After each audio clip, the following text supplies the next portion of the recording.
I have the great honor and pleasure to welcome our next speaker. As already told, it's Matthew Matimbwi. And we've already heard about the Sokoine University of Agriculture and its meaning for Tanzania. And luckily, we have now an absolventee from exactly this university and also from the University of Flensburg in agricultural engineering and renewable energy with a doctorate degree in solar photovoltaic engineering. So you can see that our next speaker is quite an expert in his field. He is not working with the church, but for a civil society organization or for the NGO TAREA, which is the Tanzania Renewable Energy Association. He works as an engineer and as the executive secretary for this NGO.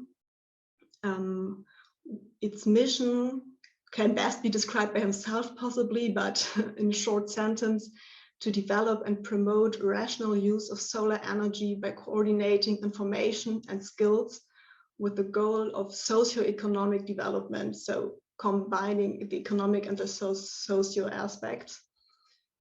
His focus is on renewable energy and energy efficiency in a sector in which he realized many projects in over 20 years of professional experience, especially in rural areas and for poor communities, but also in engagements with the governments and in many advocacy and training sessions. Since 2018, he also is the chairperson of the East African Renewable Energy Federation. And if the internet is informing me correctly, he won a Swedish award as Change Agent of the Year last year. So this tells us how lucky we are to have him here, and I'm very interested to hear your ideas of change now, Mr. Matimbwi. The floor is yours. Karibu sana and asante. Yeah, thank you very much, Ellen, for introduction. So I don't go back to introduce myself. It is already well done. Actually, as introduced, I've studied at the Sokoine University of Agriculture, where I did my bachelor. And then the other 2 degrees I earned at Flensburg University in Germany. So for those people coming from Hamburg, actually, they know exactly where I'm talking about. Now going direct to my presentation, I'll talk about how the use of renewable energy in Tanzania is being used in climate change resilience. How do you use these technologies here in Tanzania for adaptation and mitigation? So my presentation is also going to answer some questions that were already presented to Engineer Kitundu. I had been following those questions, and most of them they will be answered in this presentation. For example, when people ask how, if Tanzania is developing photovoltaics and how. So I have those answers in my presentation. And nowadays we have experiencing long dry seasons. And when it comes to rains, it's really destructive rains. They are not normal. We have experienced, for example, even this year, we have heavy rains in short time that destroyed a lot of infrastructures.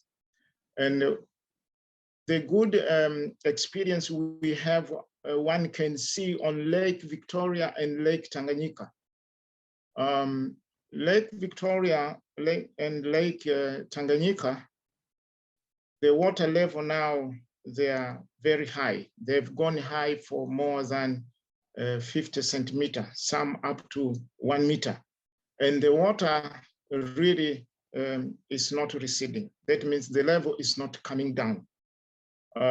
Some businesses and villages have to be evacuated around these 2 lakes.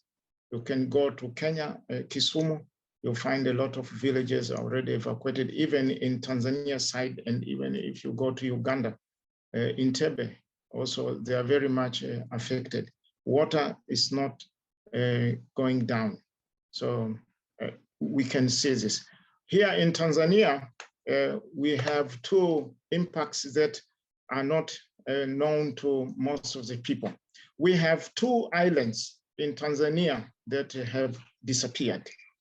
These are Maziwe Island in Pangani. This is northeast, and also we have another island called Fungulanyani. This is in Rufiji Delta. The water have submerged the islands and normal life on these islands. It has been reported by our Center of Carbon Monitoring that our temperatures now have increased by 0.9 Celsius. This is above the average. And if it goes like this, by 2050, we will have the increase of 3 Celsius degrees. The glaciers on Mountain Kilimanjaro, 80% is gone. So this is a report from the Vice President office.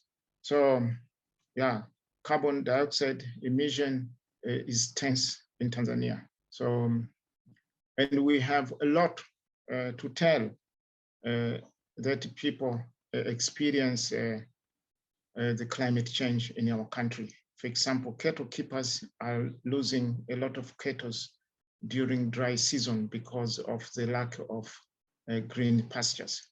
So these are signs that we can feel it. Now, I want to tell you what are renewable energy potentials in Tanzania, so people can see what are the opportunities. Our solar installations that is economical ranges from 4 to 7 kilowatt hour per meter square per day.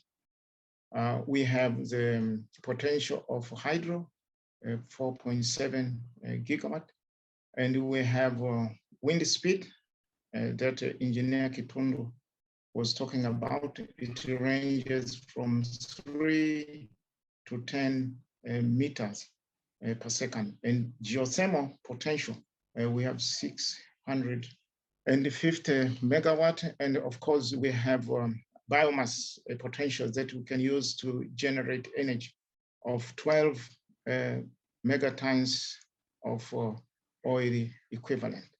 And of course, Dr. Kitundu was talking that the church is already involved in generating renewable. Now, in this picture is a very good example. This is a picture of a hydro station from Bulongwa Lutheran Hospital in the Southern Highland that generates 115 kilowatt. The energy that is quite enough to run the Bulongwa Lutheran Hospital, and they are giving little electricity to neighboring households. So this is a good example to fortify the statements of Engineer Kitundu.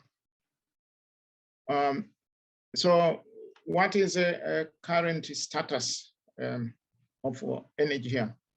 Utility electrifications is 39.9% by households, but then you will see now this is to answer your question, is solar photovoltaic being developed in Tanzania?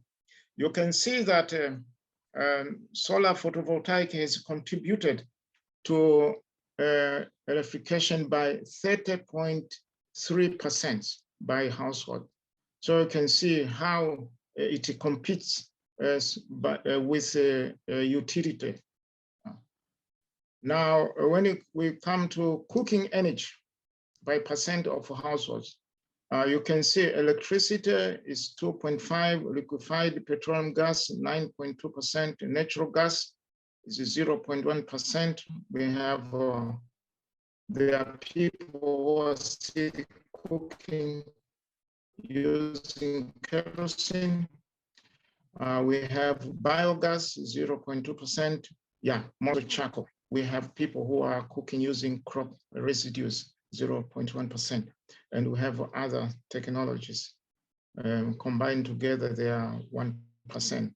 So, but it's still very few households that are cooking using biomass energy. Only 5% noch sehr wenig. Und insgesamt sind es nur 5% der Haushalte, die moderne und saubere biomass as renewable. But in order to make this energy qualify to be sustainable, we need really to promote fuels and appliances that are used for cooking that emit very little carbon dioxide and also generate high heat energy. So this is what we have to still to do.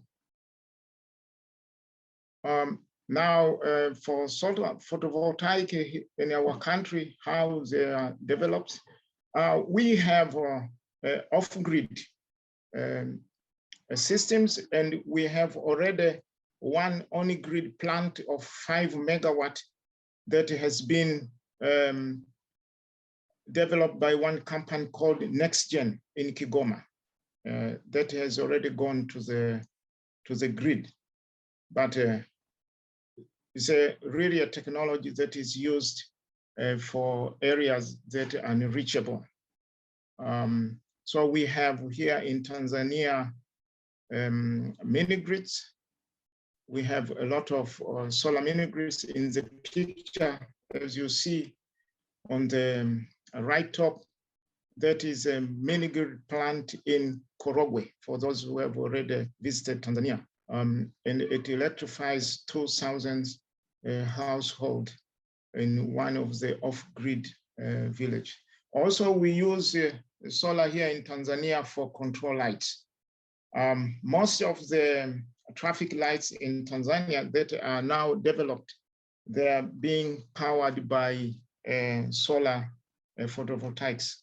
For example, all traffic lights in Arusha, I know that they are being powered by solar. This is to ensure that there is no traffic interruptions, because we know that our utility here is not reliable. And also we have marine control. If you manage to travel by ferry from Dar es Salaam to Zanzibar, you will see that we have a lot of marine control lights to guide the ships where to pass. And these are powered by solar technology. We are using solar also for productive use, like cold chain. On Lake Victoria, some companies are promoting people to produce ice blocks from using solar energy, and they are selling these ice blocks to fishermen who use them to preserve fish before they can ship them to mainland in Mwanza. We are promoting solar water pumping for agriculture, and also there are machines that are being used powered by solar for small industries like welding machines and also wood machining. From solar, we also use solar heat that is very much used for hospitality industry here in Tanzania for water heating. And also there are initiatives to promote for cooking, but solar production is very much practiced in southern Tanzania, especially in the Lindi and the Mtwara regions. They're using solar to produce salt.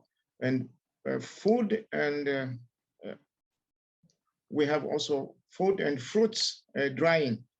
there are initiatives going on to use solar heat for this purpose.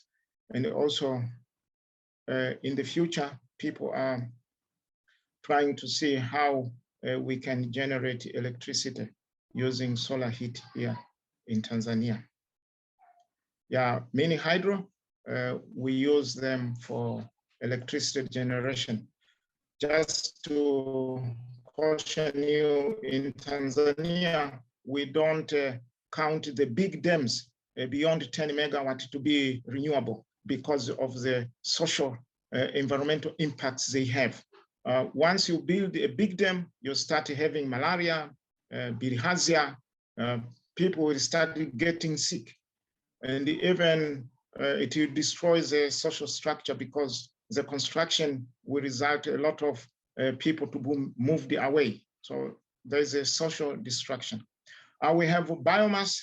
Biomass we use for electricity generation.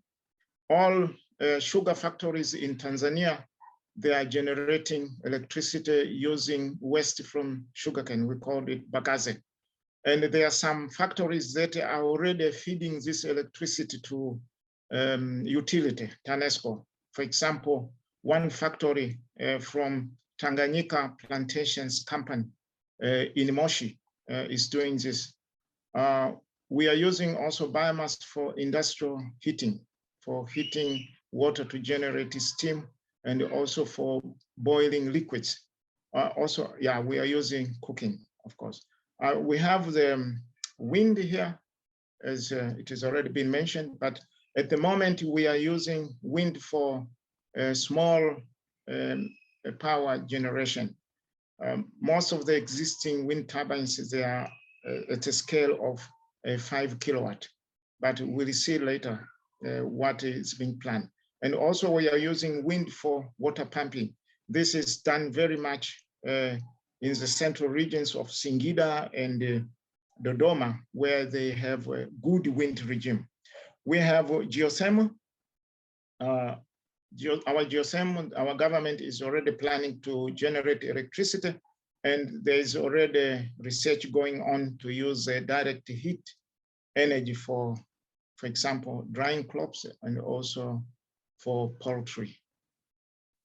Yeah, so what is being planned in our country? Our Madam President, Samia Suluhu, has already announced the target of developing 1.1 gigawatt of renewable energy. And this will come very specific from solar, wind, and the geothermal. And it has to be done by 2025. There are a lot of tenders that are already announced by TANESCO. For example, TANESCO has already announced the tender for 250 megawatt solar in total. And also 200 megawatt tender of wind is already announced, and TANESCO is processing tenders in order to reach this target. And also we have the target of reducing greenhouse emissions at a lower level to reach 30.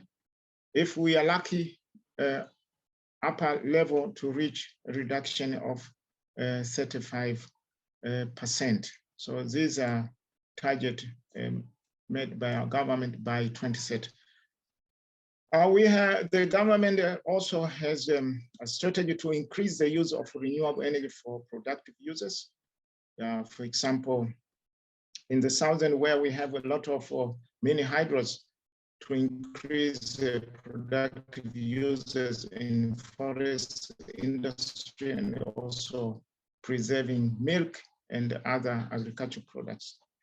And also for adoption of clean cooking technologies. As I've said, we have to use our forestry in a sustainable manner. So the government has now developed what we call a clean cooking action plan, and it will be soon approved for use. The government has also supporting the private sector to develop mini grids for the reserved areas, deltas, and the islands. Reserved areas and deltas is not allowed here in Tanzania to install a national grid, but also on islands it's very expensive to send the marine cables there. And also the government has a plan to contain the hazardous waste, the waste that is generated from energy and other sectors, all this to combat climate change. But also there's a target to increase the adoption of energy efficient technologies to increase by 60%. This year the target has to be reached by 2026. When you're adapting energy efficient technologies, also you are contributing to climate change as you are reducing the intensity of energy consumption. Yeah, so these are some environmental statements that have been made by Vice President's office. They are aiming at strengthening institutional and human resource capacity, promoting public awareness on climate change, promote collaboration with the private sector, as the private sector is a very important partner. Also to promote regional and international cooperations. The organizations in the north can cooperate and organizations in the south, promoting development and transfer of green technologies to our country. Thank you very much, and now you are welcome for questions and the answers. Thank you very much, Mr. Matthew Matimbwi, for this detailed and helpful presentation. You are welcome to raise your digital hand or write your questions concerning the presentation in the chat. There already has been one first question during your presentation that was quite inspiring, actually, about the rising water level in the Lake Victoria and the role of the water hyacinth blocking the exit of the lake. Can you detail maybe a little about this problem? Pardon, please? In the Lake Victoria, if the rising water level is also due to the problem of some flowers, some water hyacinth blocking the exit of the lake. Yes, actually, it's not blocking. For example, for Lake Victoria, we have experienced that the ice on mountains in Uganda, yeah, is melting at a very high rate, you see. So all this water goes inside Lake Victoria. So this is causing there's nothing to do with construction of the dam in Ethiopia, because otherwise we could not experience the same problem on Indian Ocean, because I've mentioned to you, 2 islands are gone here in Tanzania, and these islands are in Indian Ocean. What do we have to say about blocking water in Indian Ocean? What do we have to say about blocking water in Lake Tanganyika? So, thank you very much for this. Yes, for this input. I think we all understand your arguments. There has been the next question about the main challenges to increase the share of renewable energies in Tanzania. So which are the main challenges in your opinion and your experience? Yeah, another challenge is more technical. Our national grid has a limitation of taking in renewable energy in order to make sure that the supply is stable. I mean, to avoid the effect of emittance from wind and solar technologies. Currently, our national grid has a capacity of taking in 15% renewable energy of the capacity of other sources, because now the main sources of electricity is coming from hydro dams and natural gas. Most of diesel generators here in Tanzania, they have been switched off. We have only one place where they're still using diesel generators. This is Kigoma.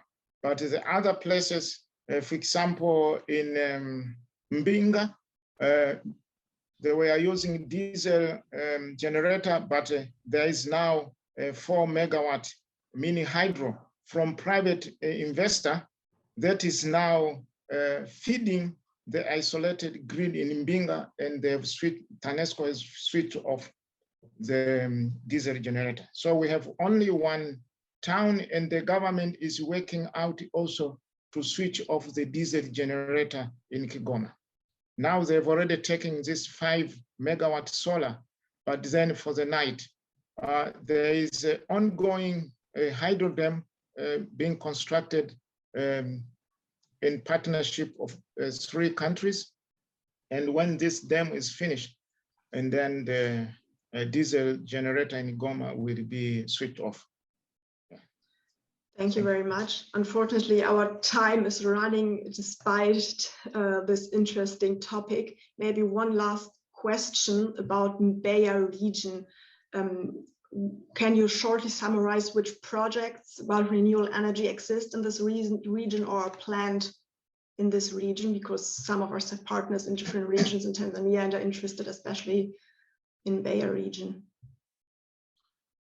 Yes, actually in Mbeya region, we have 2 big mini grid solar projects that provide power to villages in off-grid. And also we have 1 mini hydro station that has been constructed by Moravian Church. So, and we have a good numbers of independent, what we call captive power solar systems. Even within Mbeya town, there's 1 Catholic hospital that has installed very big solar system. It's about 800 kilowatt peak. This is big for isolated system here in Tanzania, because for small project here is considered to be 1 megawatt. So this is an example. There are others, only that I don't have enough time to list them. We have in our profile within Tanzania Renewable Energy Association. Thank you. Thank you very much. Unfortunately, we have to close the discussion right now, even though there are still interesting remarks and questions, but we also would like to profit of the expertise of you and the other people here to have a panel discussion. So I invite Helena Funk for the moderation and all the other candidates to discuss one another right now on the digital podium. Thank you very much for the presentation, Mr. Matimbwi.